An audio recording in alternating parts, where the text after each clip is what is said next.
We're broadcasting from the Middle Tennessee Electric Studios. Visit MTE.com. Middle Tennessee Electric, serving to make life better since 1936. This is a WGNS Action Line. Talking with Rutherford County newsmakers since 1947. This is a WGNS Action Line. Now, your host, Scott Walker. We have in studio with us today from the Murfreesboro Police. Originally I said the Murfreesboro Police Department in general is going to be here today, the whole force. That'd been neat. That would have been a little crowded, to say the least. Clayton Williams, yep. Chief Michael Bowen, and Larry Flowers all in studio today. How are y'all doing? Good, thank you. Doing great. Good. It's been a little warm out there. Oh, yeah. I noticed for the first time the Murfreesboro police officers on bikes riding through, I guess it was a week or so ago. Man, I can't imagine riding a bike right now when the heat index gets to like 109. That would be painful. Yeah, definitely. But I know we do have some SROs out riding while school's out and just kind of doubling up our coverage in some areas, specifically the parks. Appreciate them doing that. And appreciate them riding them bikes. They do know, though, that if it gets too grueling out there, they can always hop in that ATV or do something else. It's a good exercise. Yeah. Not for me, good for them. So anyway, what's been happening lately? Clayton has got a power drink with him this morning. What is that caffeinated excitement there? This is energy. It's just called energy. What else do you need? Energy in a can. That's right. Do you really need anything else? Yeah, that's it. It's not working, though, is it? It's slow. Are you awake yet? It's slow. Anyway, Larry Flowers, he is very, very much concentrated on the laptop. Yep. Something big going down right now. Wait, whatever. Not yet. Whatever became of the situations where somebody drove the stolen SUV, well, kind of like a car / SUV, into the pawn and loan shop, and then the other one on Thompson Lane, what is the gun store out there on Thompson Lane? Yeah, Black Frog. Yeah. Whatever became of all that? I watched the video, both videos. It's just crazy. Yeah. So arrests were made in those situations. I don't know if we put out a press release. Yeah, we did. Okay. I knew that we were working on the timing of that, but yeah, definitely some arrests and definitely connected activities, but it was good work all around with the CID division, with our crime analysts. It's just a whole lot of good effort put into that, and two very serious crimes, and it's something that will definitely, hopefully, discourage that type of activity long term. Man, I was surprised to see teenagers 15 to 17 getting arrested. Crazy. Yeah. When I was 15 to 17, I wasn't at all thinking about stealing a vehicle and driving it through the front doors of a store and running out with loads and loads of guns. Yeah, and did not cross my mind. And I know that I've had people out there probably get tired of hearing about the real-time crime center, but when you look at that technology, it was a key piece. If we didn't have that technology, I don't know that we'd be sitting here with these cases closed out with arrests. I really don't think we would be. You know what is so wild about that case and cases like it? There was also license plate readers at an apartment complex or townhome community in Nashville as well. That was fascinating that they caught the vehicle driving in, and then that night a vehicle got stolen as well, and sounded like it was fairly easy to put two and two together. Yeah, the ability to use those private partnerships to where they allow us access to their systems and their information, that was the key to all this. In this day and age, it's really hard to get away with something. I mean, you should think twice, really, before breaking the law, because you're going to get caught. I mean, I don't see how there's a way around it these days. Yeah. And that's a lot of, like you said, we're so interconnected, not only just that technology, but everybody has a presence online at some form, and it's the old see something, say something. We get a lot of good information from folks that way. But I want to go back and say, Chief kind of alluded to it, that apartment complex. Don't want to discount the human. A lot of that goes to the men and women that work in that center knowing where to go to find information. And because it wasn't like that just automatically appeared. Somebody had to have the wherewithal to say, you know what, all right, I'm going to take the time to make sure we check all our databases here to see where this, if you will, for lack of a better term. That's really good work on their part to get those leads generated. And the key thing to remember, too, is when you look at real-time crime center information, that does not eliminate the need to get warrants to do follow-up investigations. It kind of just points you in a direction, gives you a lead that you have to follow up on. So I think that a lot of people may think that, hey, we're not following certain steps by using this technology. No, when we have to get search warrants, we still get search warrants. When we have to do interviews, we still have to do interviews. So there's a lot of legwork that the investigators, the detectives have to do on the back end once they receive this information. But the overall message is a lot of times those leads would not be possible without this technology. So it's definitely gives them a good starting point. I mean, the results, you cannot argue the results. It's like a great big jigsaw puzzle that keeps growing bigger and bigger, yet easier to put together. Right. Once you factor in all this technology. And even in cases where I've seen police knocking door to door trying to gather further footage from doorbell cameras and everything, I mean, it's almost like you can literally watch a crime unfold from start to finish. And it may start in Nashville, like in that case, and end in Murfreesboro, but you can watch it all along the way. Yeah, I'd like to know how many homes, I mean, Ring videos, or I mean, I got a Ring video sent to me the other day on something, and the quality and the the affordability for most people, it's there. So and you said something, you remember growing up seeing when these dramatized shows or documentaries, if you were aware, like, hey, they put it all together for you and show you, but like Chief was saying, that could have taken years to get all of that information. But now the time it saves directing those leads, instead of like you said, detectives having, well, let's drive down here and go talk to people and see, it just really speeds that process up and saves them time to focus on the most salient leads, if you will, the most ones that are going to be productive. So and huge. A lot of it's like high definition. It's so clear in so many cases. It's wild. But then you have some stores out there that still have this, 1980 on the retail video side, camera. Yeah. They still have 1980 video cameras, and it's just not a clear picture.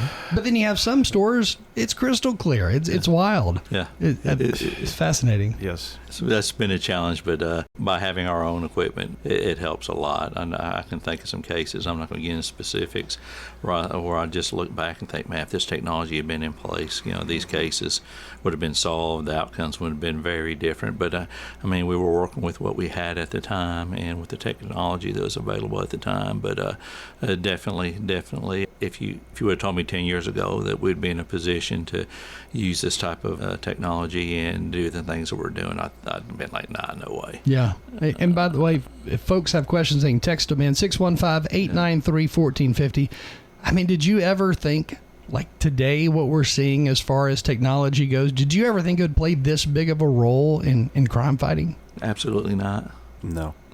Couldn't imagine it. And of course, Keaton's not here, and it's just Captain Keaton, who's been on there previously.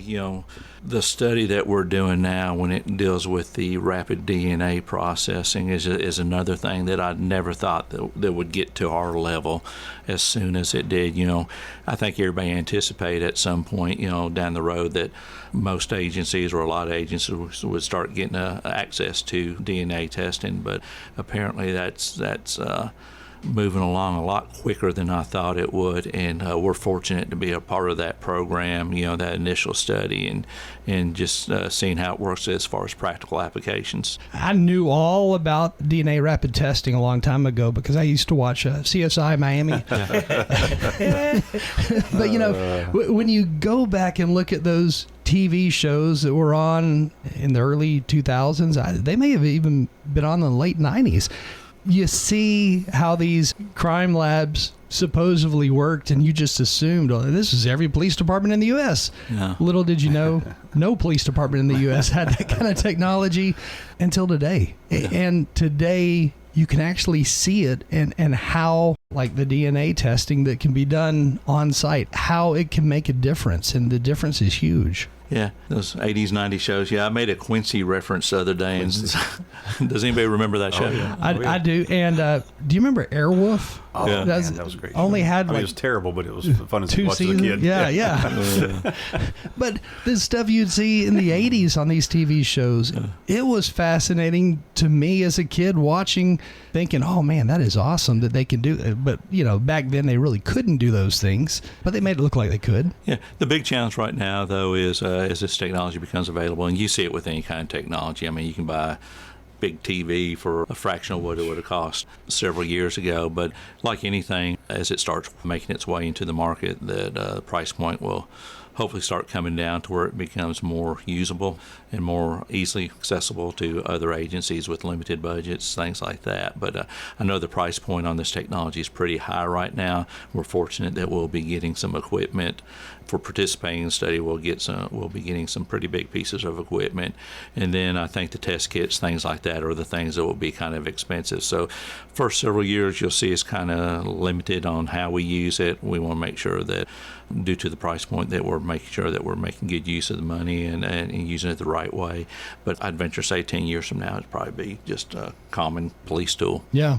What I found fascinating last time you were on, when you were talking about the rapid DNA testing, is that cases where somebody breaks into 10 vehicles in a neighborhood or something, you didn't used to have the ability to go in and test DNA for things like car break-ins or burglaries.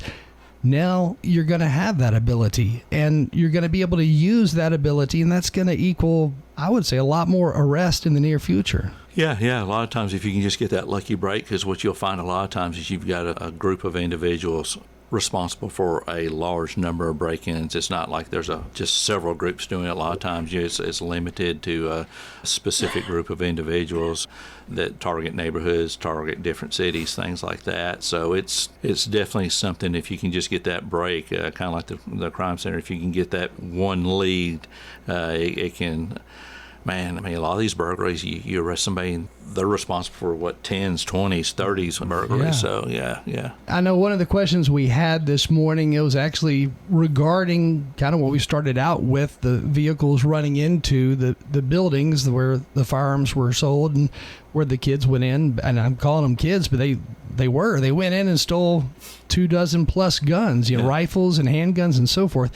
What was interesting that they commented on was the fact that at one of the gun stores, the surveillance pictures that were released, you could see they were wearing this Tyvek, the Tyvek type outfit, I guess so that their DNA wouldn't be left behind. But then they go to the next gun store and they're not wearing that same outfit that they had on. It just looks like regular street clothes in the next one. Did you ever find out what their thought was? Did thought process go into this? I mean, it looked like they worked really hard in the first gun store burglary to really try to hide their identity and hide their DNA. But the second one, oh well. I don't know. I don't know that we've asked that question of our investigators. It's something I can find out, though.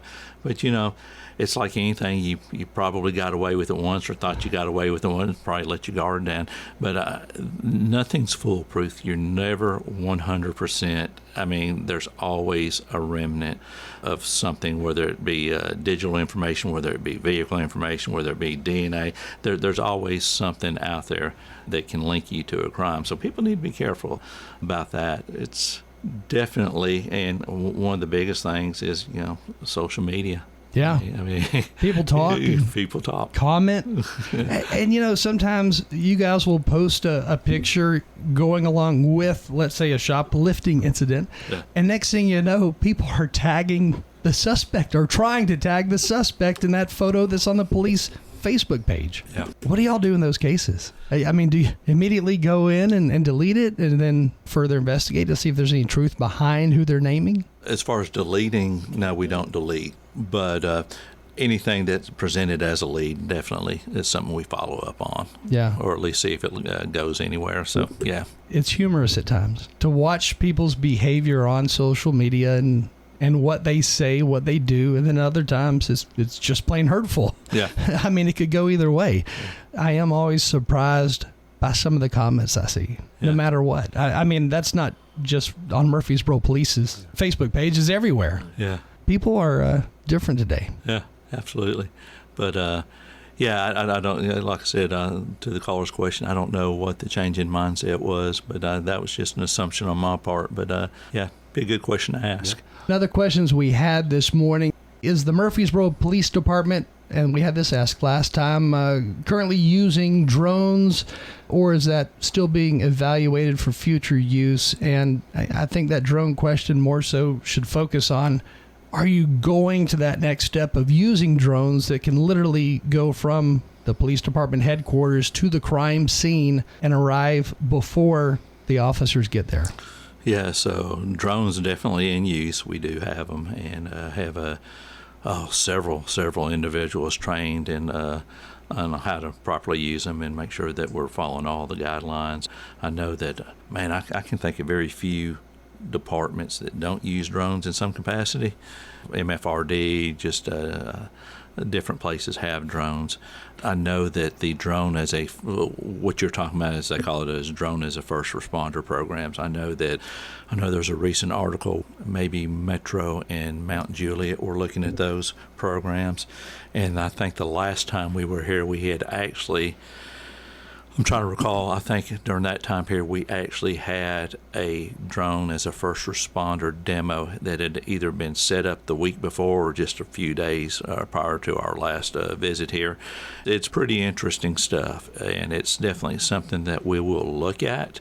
I always go back to, there's a price tag on all these things, and it's not cheap, but it's definitely something that we're going to explore and look at and see how it progresses over the next few years. The demo I saw, I was pretty impressed by it. When some police departments utilize a drone in that capacity where it's arriving over the scene of the incident before an officer actually arrives, is it quiet? Is it high enough in the air to where the suspect, who's down on the ground, are they able to hear it? Do they notice it? Do they see it? Or do they usually not notice it in some of the, I guess, videos that you've seen? I think a lot of times they're unnoticed. Yeah. Yeah.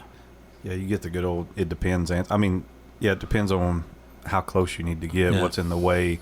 If it's just a big open area, obviously you can be much higher. And so, I think it just depends on the situation of how close you have to get. Yeah, and you got to think when people are committing crimes, doing things like that, there's those, I'm sure they get tunnel vision on what they're doing and not really focused on what's going on around them. So, and it's just like you being at an event where drones may be around. Sometimes you notice them, sometimes you don't. It just depends on where your mind is at the time. And I would imagine, you couldn't hear it over just regular city traffic. It's not like in the old days where a helicopter would fly in. You would notice that. Right. But the cameras that are on drones today are so good, they can zoom in from a very high distance and really get a great picture. Yeah. And I guess that could then be seen at the real-time crime center. And that's a lot of it is just a vantage point, to start that, and this kind of comes full circle. If let's just say it's a residential burglary or something, just to maybe see a person or a vehicle leaving that area before the police arrive to give you a lead on a suspect, it just closes that gap that much more to solve that. It could be a lot of different things. So we're watching that. It's going to be interesting to see the results from Metro and Mount Juliet and other places, just kind of, and because they'll learn things. There's always limitations. There's always things unexpecteds. And, I know Chief always says this, we really want to make sure we respect everybody's privacy and the laws associated with that. And those are things you have to really consider and make sure that you're doing your due diligence on. We have a text that says, I have seen videos of weaponized drones actually being used in dramatizations that were put together as an example for police departments, but I've not heard of any police departments actually using a weaponized drone. Is this something that you foresee being used in the near future, either at your department or in Tennessee? Have not discussed it. Yeah, that's not even... that hasn't been on our radar. I know that there are maybe some groups marketing it. I don't know enough detail, and by weaponization, I don't know. It seems like I recall something that was maybe used in a a school scenario or something like that, active shooter type situation.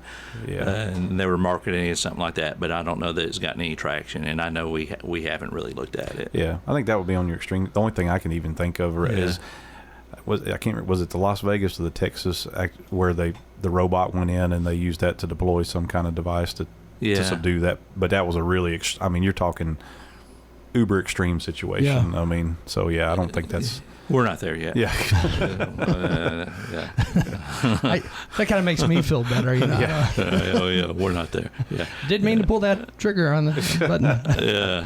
I'm glad you brought up Uber. But what I was going to ask, the vehicles that you see now driving around Nashville that are unmanned, and they're driving from block to block in downtown Nashville, and I don't know if they're actually picking up passengers yet or not, but if you go to California, they are picking up passengers, and they're literally everywhere, these unmanned vehicles driving around like Uber, and they're taking passengers from one place to another. Is that something, first of all, is that allowed yet in Murfreesboro? And how in the world would you go about, I guess, stopping one of those cars if it's, like we've seen, driving down the wrong side of the road? Well, it's complicated. I know there was just you may have seen this too. There was I know Waymo is one of those big companies, the one that's operating in Nashville right now, and they had a open house, if you will, the other day, inviting some law enforcement and some public officials, I think, to try to understand. And I think probably what's happened because of all the things, I've seen those same videos where you're like, what is this? I think because of that, they may have needed to pull that back and say, we probably need to do a little better job of informing public and public officials about how this works. Haven't seen that yet here, but again, this is something I remember. I was in a class. It's funny how things come. There was a guy from North Carolina Highway Patrol, and we were trying. He's like, if you could try to think of anything, what's the biggest thing that you think is going to be a challenge? And this has been about 8 years ago, and I remember distinctly he said autonomous vehicles, and he said, it just presents this whole host of things about who's responsible when things go wrong, and how do you deal with that, and dealing with a corporation versus an individual. And I don't know on the Tennessee books, to my knowledge, I still don't know that there's anything specifically addressed toward that when it comes to issues of traffic laws or crashes. I'd have to do a little more digging on that.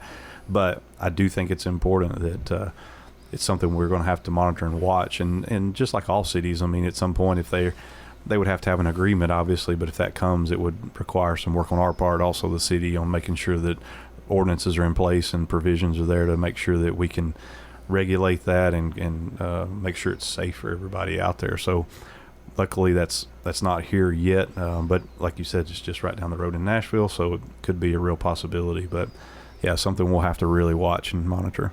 I've seen news stories out of, I believe it was like California, where in one or two cases a pedestrian or something was struck by one of those vehicles, and if that were my family member who was struck by one of those vehicles, man, the anger I would feel within, and then the problem is I wouldn't know where to direct that anger because there wasn't literally somebody sitting in the driver's seat.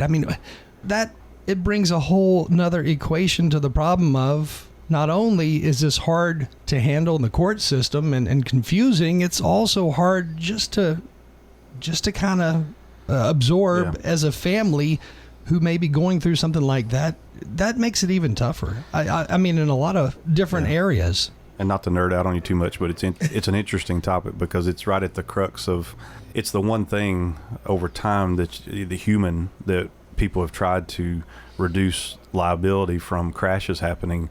Yet on this extreme, you try to take that away, and there's so far nothing else that can replace it. I know I've seen several tests where they'll put up a cardboard cutout to see if the thing can recognize and pull it in front of it, and every time there is a certain failure rate associated with that. So it's very, very interesting that that's kind of come to this point where, hey, can we eliminate this human factor altogether, or can we not? So it's neat stuff. But anyway. It does make you wonder, is it a move being made by who knows what companies out there in the future. But is it a move being made in order to save money financially in case there is a liability issue and somebody is hurt, somebody is hit by a vehicle? Yeah.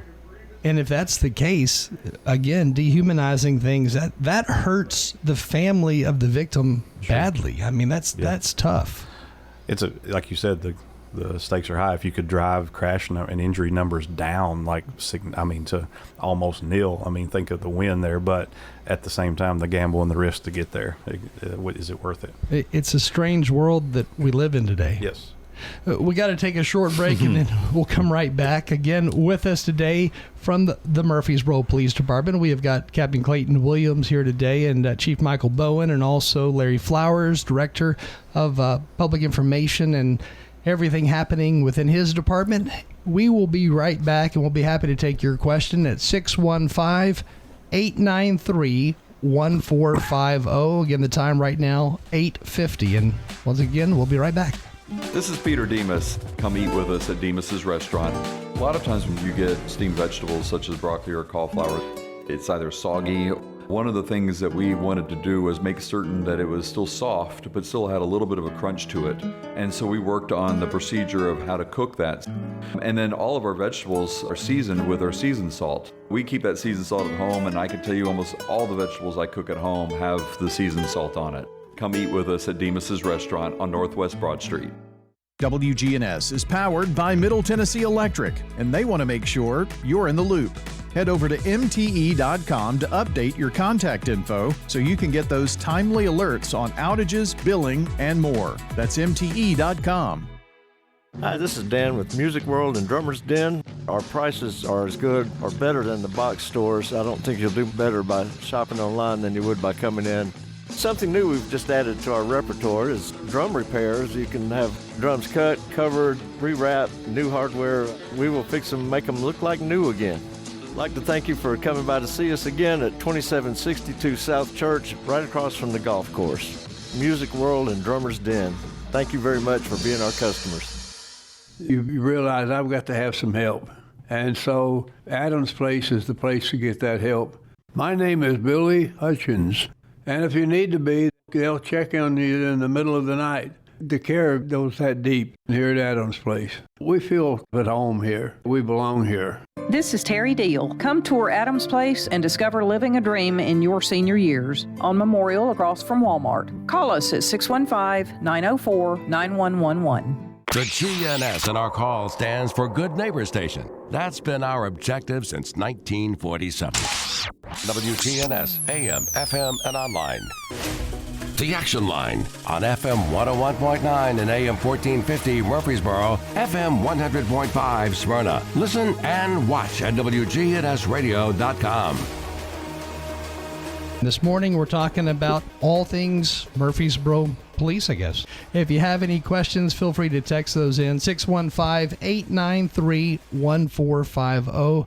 So the technology that is here today, things like the license plate readers, and I know we talked about just a second ago how they really help to figure out where suspects were after a crime occurred, and that was the incident where two different gun stores were broken into, not just broken into, but vehicles rammed into those buildings. What other crime stories have y'all got that have occurred recently that involved a positive outcome because of things like license plate readers? Well, I think the biggest one, Larry, you pushed out this story about 2 weeks ago on the shooting. Yes. Yeah. That's a drive-by? The one on Rushwood Drive. Yeah, because I think it pretty much incorporated all of our technology. Mm-hmm.